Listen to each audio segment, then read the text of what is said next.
All right, Mr. Taliaferro TV, how's everybody doing out there? Tekashi 6ix9ine did an interview with TMZ, and to sum up a long story here, he spoke on his situation that happened over the weekend, or I think it was Friday, Saturday, when he reportedly was robbed, right? He was he claims he was at a video shoot. He left the video shoot, driving off one of his homies, and somebody hit his car.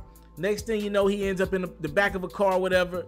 And he claims whoever robbed him knew how to get to his crib, right? Tekashi was, again, he claims he begged a person for his life, let him see his daughter, and he gave them about $750, close to $1 million worth of jewelry / money.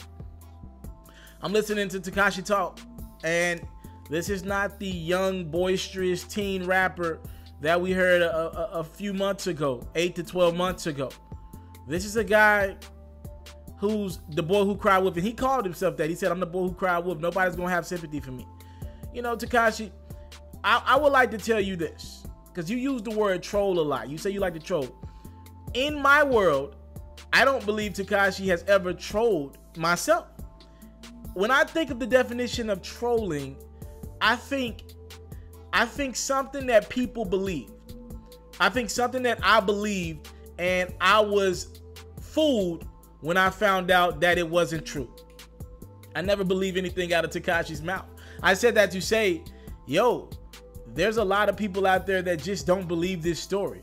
Now, I'm following up with some NYPD reports out there, and I'm looking into some shit. And if this story is true, if it is true, Tekashi's in trouble. The NYPD are adamant about Tekashi 6ix9ine and his crew being involved in some very, very, very illegal activity. Meaning Tekashi 6ix9ine, that was not a one-off. What happened to him, if the robbery is real, that was not a one-off.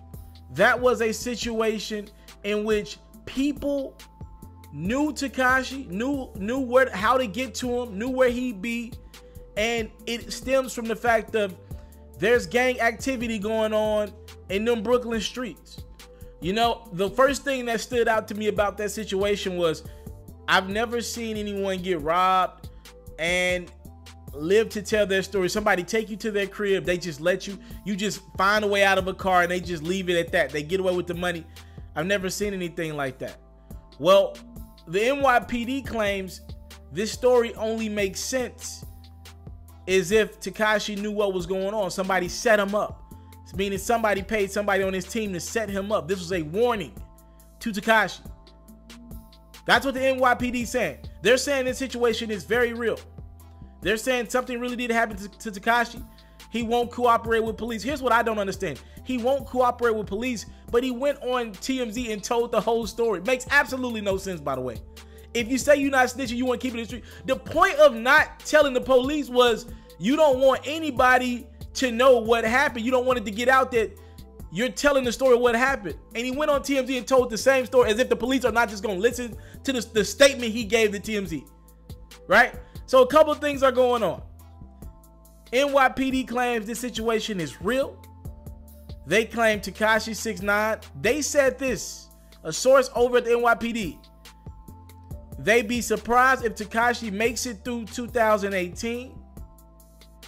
Either he's harmed or locked up. Because Tekashi and the crew he's rolling with, maybe it's not Tekashi doing some of this illegal activity, but the team he's rolling with is real, according to NYPD. And they're doing some real shit out in the field.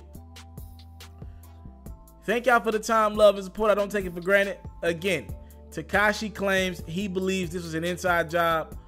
It had to be because they took him right to his home. He never gave them an address. They took him right to his crib where his baby mama then brought his jewelry downstairs. And at that point, when his jewelry was brought downstairs, he gave it to the guys. I think they took off. And at that point, he somehow, some way, Tekashi was able to escape the vehicle. You know, people know where you live. You know, you bragged about not moving. If I was Tekashi, I think it'll be time not to just to get out of Brooklyn, not to just leave your home, but maybe find a new a place to take you, your baby mama, and your kid. That is not a situation. That is very toxic. It's not a situation you want to be in. Thank y'all for the time, love, support. I keep you guys up to date on this story and more once I get news. I'm out. I came from nothing, but I want everything God has for me. I interview celebrities. I talk sports. I still represent the culture. I got the kids. They are now tuned in. Yo, we locked in right now, Mr. Taliaferro. Mr. Taliaferro. Mr. Taliaferro. Mr. Taliaferro. Shout out to Mr. Taliaferro. You're watching Mr. Taliaferro TV. Mr. Taliaferro TV. Here with the triple B's, you can't do nothing but win.